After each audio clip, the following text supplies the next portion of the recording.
You're listening to the Today's Conveyancer podcast, the leading source of information for residential property lawyers in England and Wales. Don't forget to subscribe and sign up to our free newsletter at todaysconveyancer.co.uk. You can also follow us on LinkedIn and Twitter.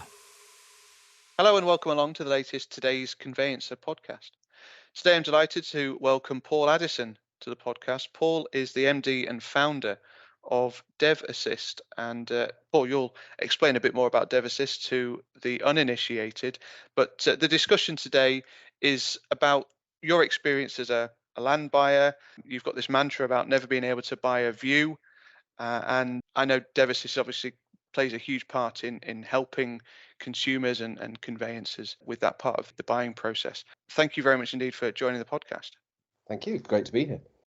My first question is always a little bit of an introduction. I've given a bit of an introduction about yourself, Paul, but tell us about you, your role, and tell us about where the idea for DevAssist came from.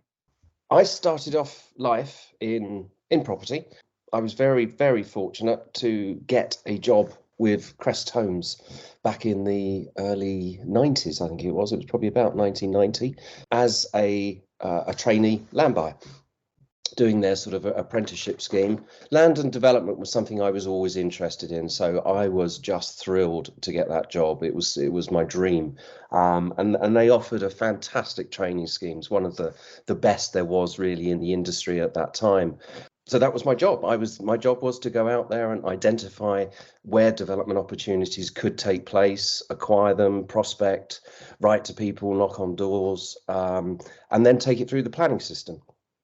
And it was when I took them through the planning system, I realised how hard a developer's life is, because there is this huge hostility and rejection of change from the British public. It's like nowhere else in Europe. The British public really do hate development, and especially when it's on their doorstep.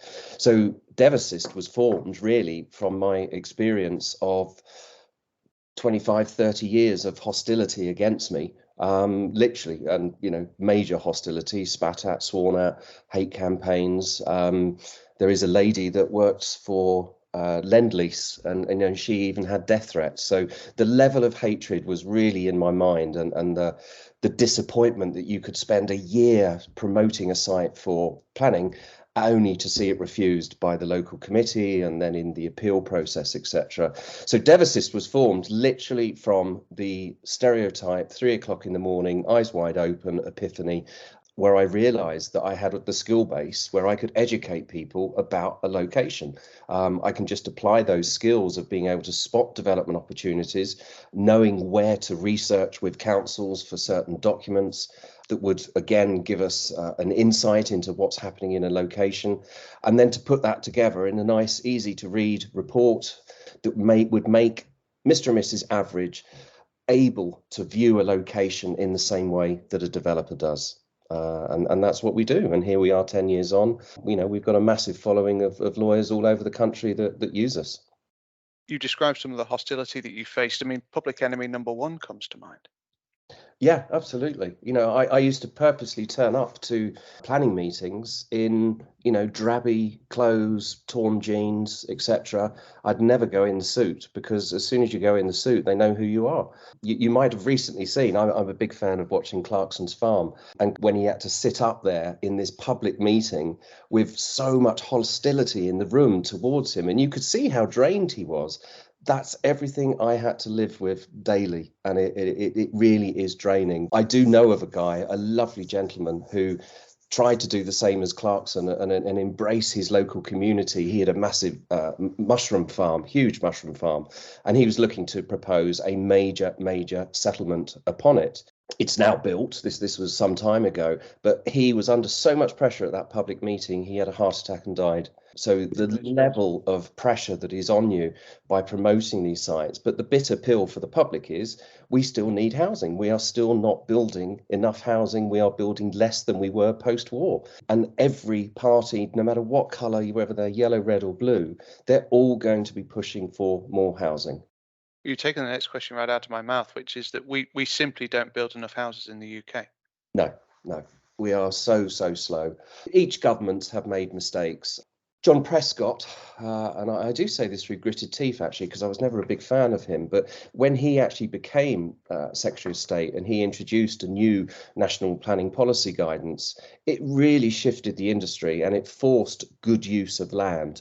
It was a very simple philosophy. It was like, if we're going to develop here, let at least make sure we maximise it and we get as many houses on it as possible.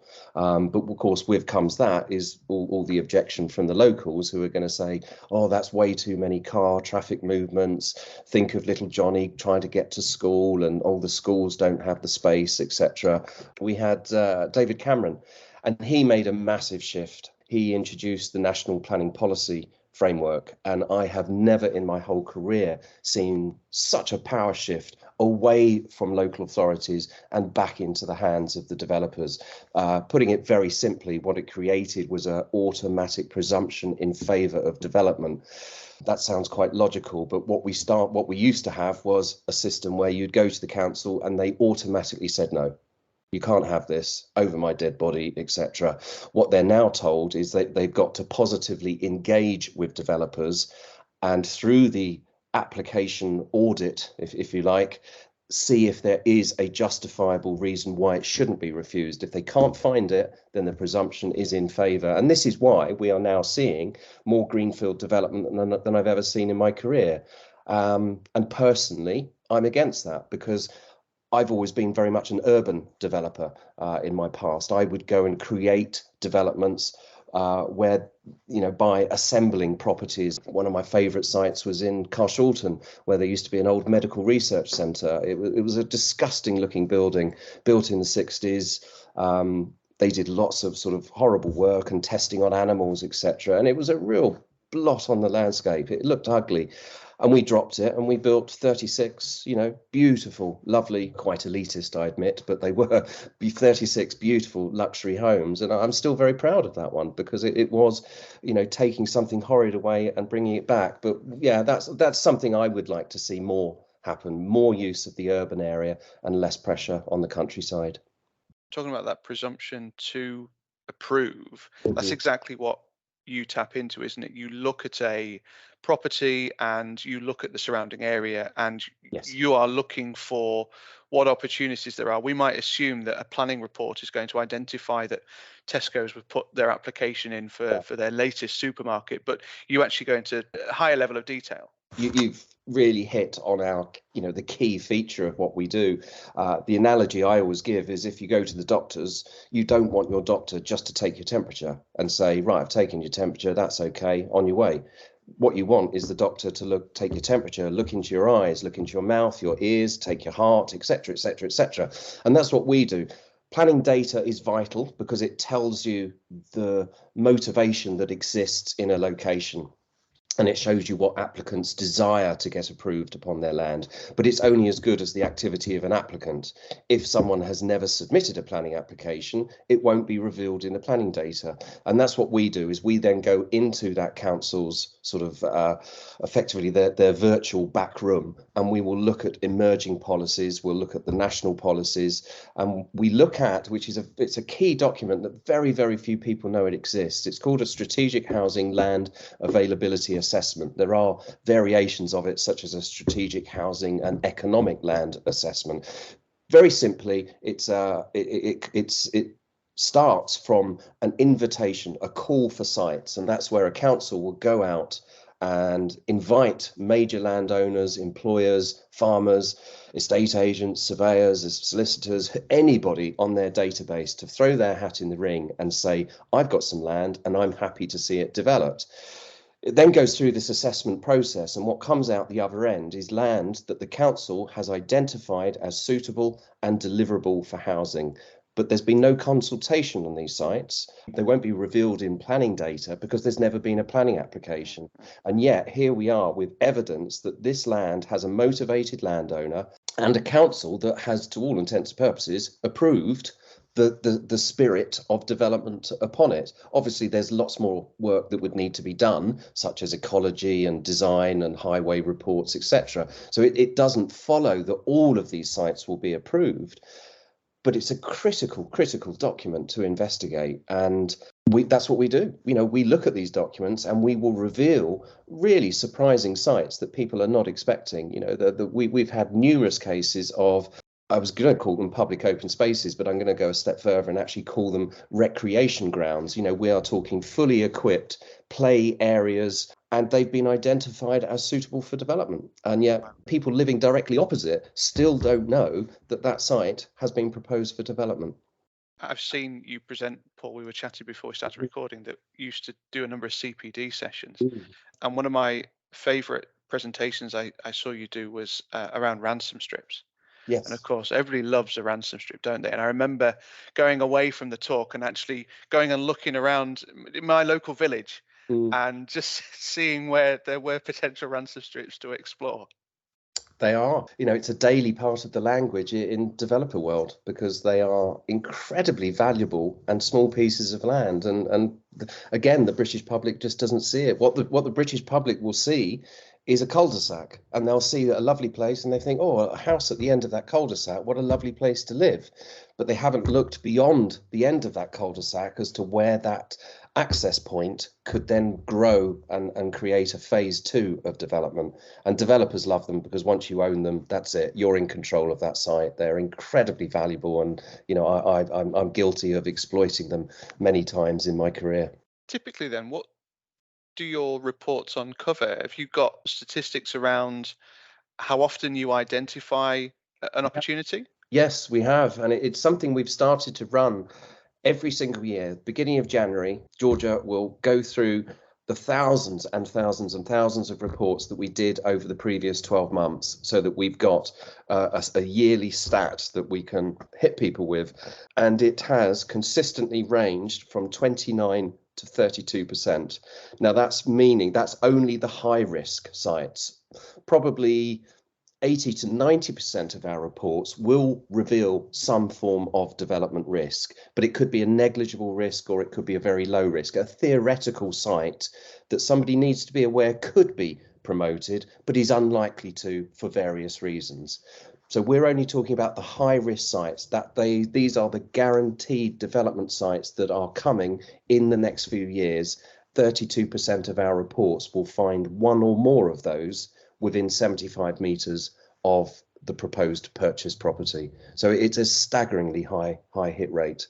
I don't think there is a report or search that is so revealing in terms of risk. If we looked at Enviro reports, critical document to purchase before purchase, but it's rare that it would become a deal killer, whereas we will genuinely uncover something that can make a purchaser sober up, hit the brakes and go, in light of what we now know, do we still want to go ahead with this purchase?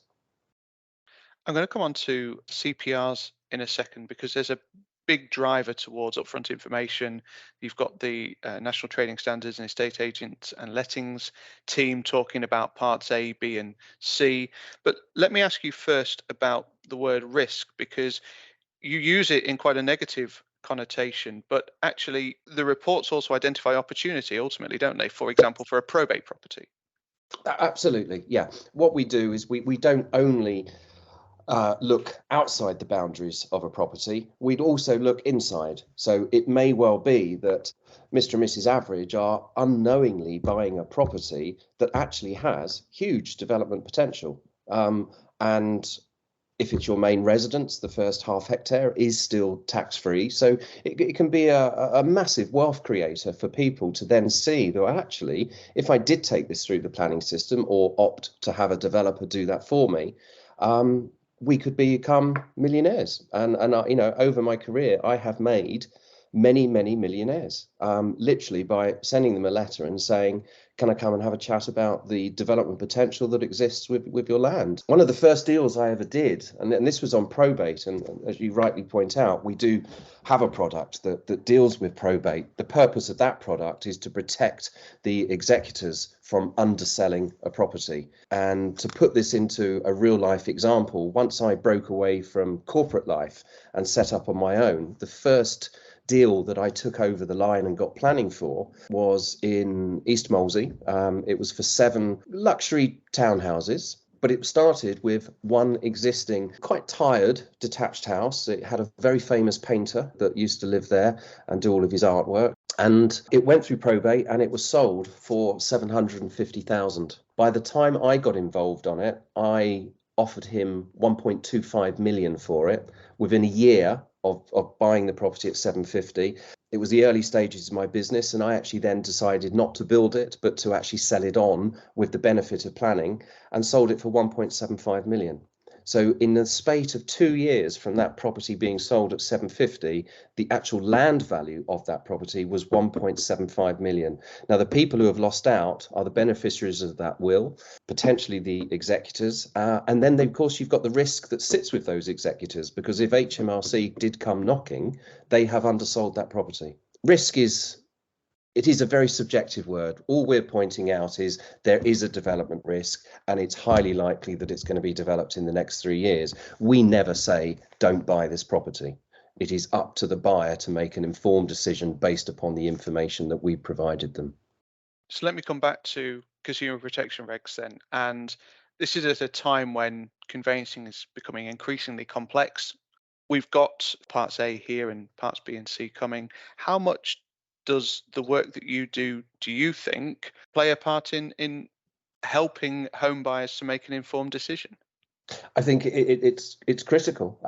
We've got lots of clients all over the country who will buy our report. It is the first report they will buy. Sometimes they buy them ahead of the sort of more traditional searches pack, because we may reveal something that warrants renegotiation of the price, or it's an absolute deal killer. So we are there to protect that buyer. By protecting the buyer, we're protecting the solicitor. And by protecting the solicitor, we can protect the lender. So, because we will also reveal lending risks where we think it should be going back to the valuer, and the valuer should have the last word. It should be the valuer's PI that's on the line, not the solicitor's PI.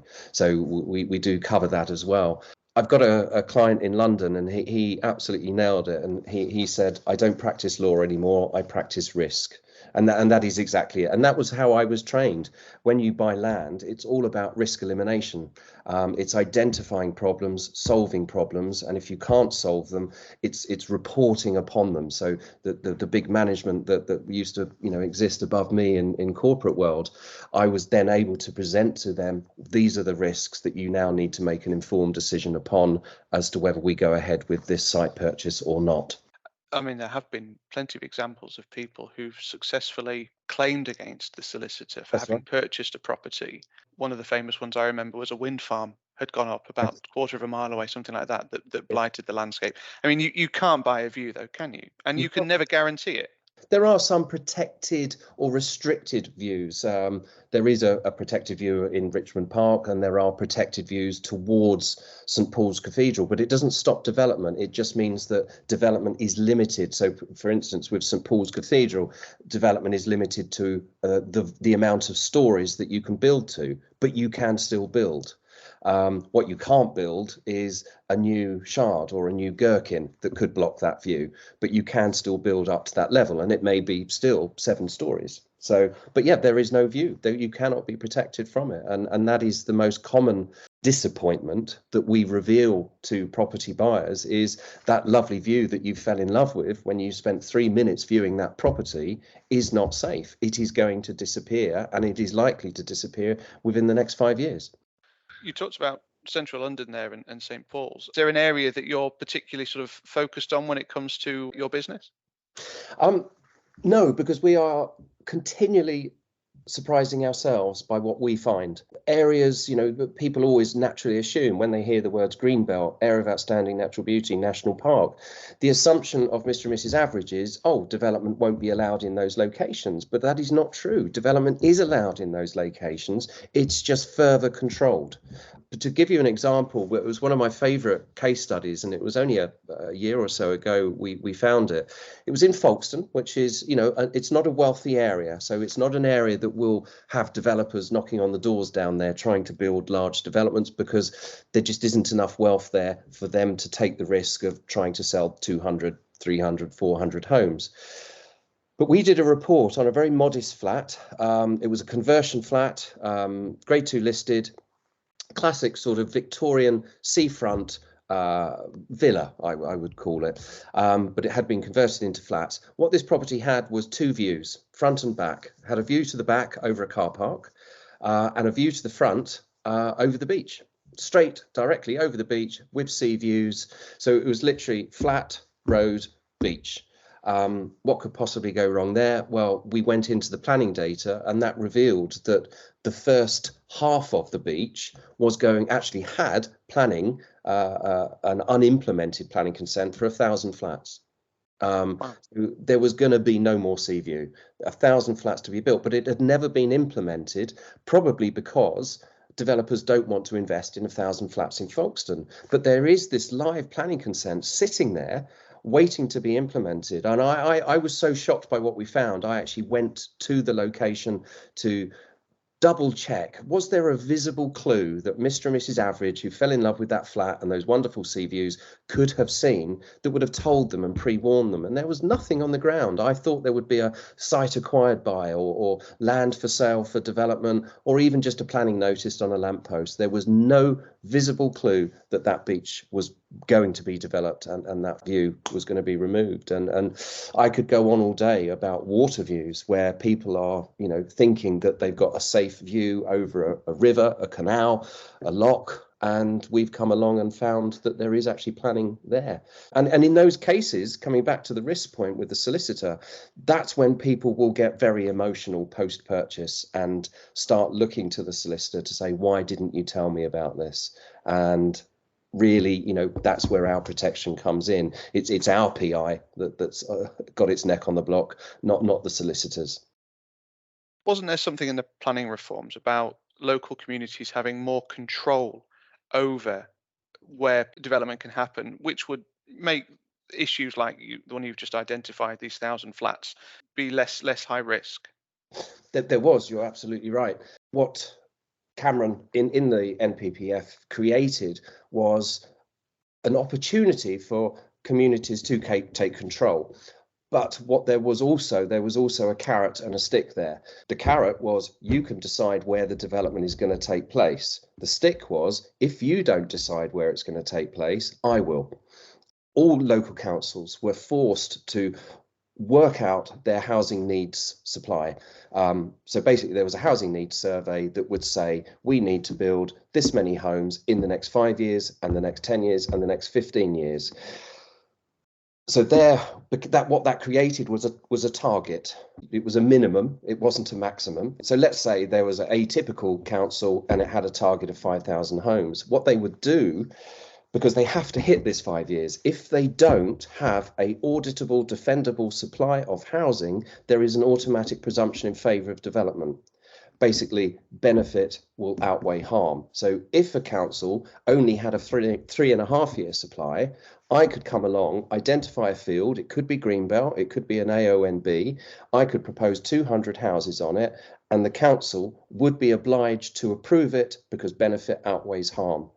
So what the councils were forced to do was to create this call for sites, because the only way they could hit their supply was by inviting landowners to throw their hat in the ring to see if their land could be developed. So they would look at all of their unbuilt planning permissions, their allocated sites, and then there would be the call for sites, which would identify further areas for development. Now, communities could get involved at that stage and they could decide where they've got to go. And there are many active parish councils across the country that have done exactly that. But they've still had to, the bitter pill is they weren't able to say no to development. They just had the choice to go, do we put it there, or over there? And that's been quite sickening for some councils who, especially local parish councils whose single job is to stop development. I said that I'd heard you speak previously, Paul, and every time I do, I always learn something new. It's been an absolute delight to have you on the podcast. Thank you so much for sharing your insight. I hope you haven't scared our listeners too much. I hope not. We are here to reveal risks. We are not there to kill the deal. That is very much up to the clients. But if any of your listeners do want to understand a bit more, we do have a training session. We can run it at half an hour, or it can run at an hour. But it's a good introduction for lawyers to understand what's happening with planning policy, what's happening perhaps in their local communities, and what's available to their clients in terms of eliminating further risks. So if people are interested in a training session for their conveyancing departments, I can be contacted on paul@devassist.co.uk. But thank you, David. I really appreciate the opportunity to chat with you today. Well, thanks very much indeed, Paul. The Today's Conveyancer podcast is available on your preferred podcast provider. It's also available on todaysconveyancer.co.uk. Thank you to Paul. Thank you for listening, and we'll see you again soon. You're listening to the Today's Conveyancer podcast, the leading source of information for residential property lawyers in England and Wales. Don't forget to subscribe and sign up to our free newsletter at todaysconveyancer.co.uk. You can also follow us on LinkedIn and Twitter.